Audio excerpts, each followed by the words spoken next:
ঢালিউডের জনপ্রিয় নায়ক সালমান শাহের মৃত্যুর ২৯ বছর পর আদালতের নির্দেশে অবশেষে হত্যা মামলা পরিচালনার নির্দেশ দেওয়া হয়েছে। ঢাকা শহরের ষষ্ঠ অতিরিক্ত মহানগর দায়রা জজ জান্নাতুল ফেরদৌস ইবনে হক এই আদেশ দিয়েছেন এবং মামলাটি রমনা থানায় তদন্তের জন্য পাঠানো হয়েছে।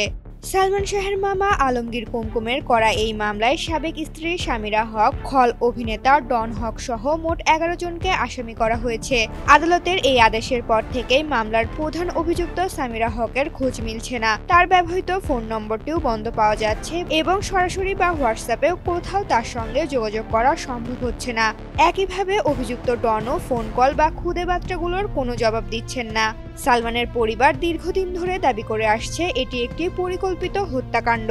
অন্যদিকে সামিরা সবসময়ই এই অভিযোগ অস্বীকার করে আসছেন এবং সালমানকে সুইসাইডাল বাই নেচার বলে দাবি করছেন।